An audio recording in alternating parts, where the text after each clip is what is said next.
রাজশাহীর গোদাগাড়ী পৌর আওয়ামী লীগের সাধারণ সম্পাদক নাসিমুল হক চিকিৎসার জন্য ভারতে ছিলেন। ৩ আগস্ট গিয়ে ১৩ আগস্ট দেশে ফেরেন। ৫ আগস্ট থানায় হামলা ও ভাঙচুরের ঘটনায় দায়ের হওয়া মামলার আসামি তিনি। কৃষক দলের নেতা মামলা করেছেন, তাতে আওয়ামী লীগ নেতাকর্মীদের সঙ্গে আসামি বিএনপি নেতাকর্মীরা। এ নিয়ে মানববন্ধন করে ওই নেতাকে দল থেকে বহিষ্কারের দাবি তুলেছেন স্থানীয়রা। গত ৫ আগস্ট আওয়ামী লীগ সরকারের পতনের পর রাজশাহীর বিভিন্ন থানায় মামলা হতে শুরু করে। যেসব মামলার আসামি সাবেক প্রধানমন্ত্রী শেখ হাসিনা থেকে শুরু করে ওয়ার্ড আওয়ামী লীগের নেতাকর্মীরা। ঢালাও এমন মামলা নিয়ে বিব্রত বিএনপি নেতারা। আমরা বিএনপির পক্ষ থেকে ঢালাও মামলা আমরা পছন্দ করি, যেরকম আওয়ামী লীগ করেছে আমরা সেটা করতে চাই না। আমরা চাই যে যারা অ্যাকচুয়াল অপরাধ করেছে, যারা অপরাধী তাদের বিরুদ্ধে মামলা করুক এবং সেইগুলো মামলা ফলো যে শাস্তি হবে।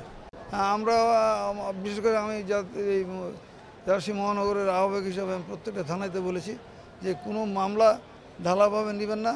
আমাদের বিএনপির লোকরা যদি এরকম মামলা করতে চায় অন্তত আমার সাথে একটু কনসাল্ট করবেন।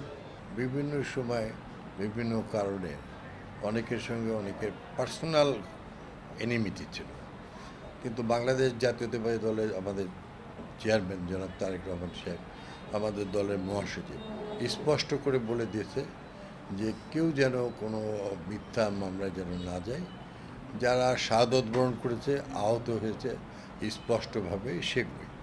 এখন ভুয়া কিছু লোক, তারা যারা আওয়ামী লীগের সঙ্গে ছিল, যারা এই 15 বছরের নির্যাতন করেছে, তারা নিজেরাই বাঁচার জন্য বিএনপি লোকের কথা বলে তারা বিভিন্নভাবে ফয়দা লোটার জন্য মামলা করছে। এ ধরনের মামলা আমাদের দলের উপর থেকে নিষেধ আছে যে কেউ যেন এ ধরনের কোনো পার্সোনাল এনিমিটি নিয়ে মামলা যেন না করে।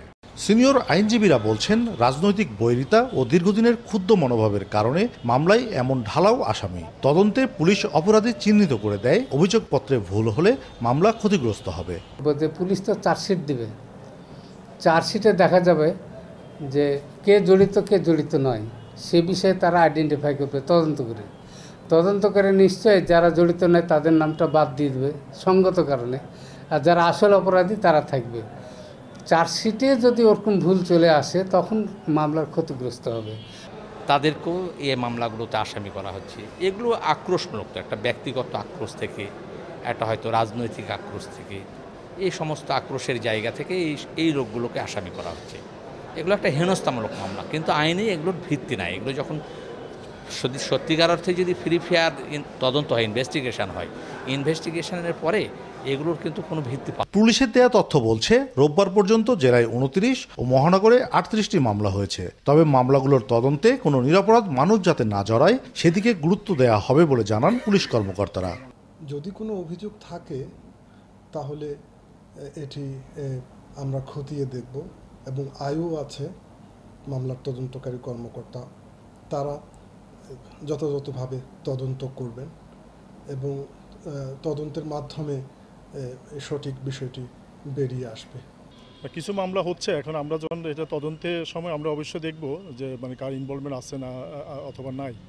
হ্যাঁ, তদন্তে আমরা অবশ্যই যাতে নিরীহ লোক জড়িত না হয়, হয়রানির শিকার না হয়, আমরা সেটা এনশিওর করব। স্থানীয় নেতাদের পাশাপাশি কেন্দ্র থেকেও মিথ্যা মামলা না দিতে নির্দেশনা আছে বিএনপির। তবে যারা নিহত ও আহত হয়েছেন এমন ব্যক্তিদের মামলায় সহযোগিতা করতে চায় দলটি। কাজী শাহেদ, দেশ টিভি, রাজশাহী।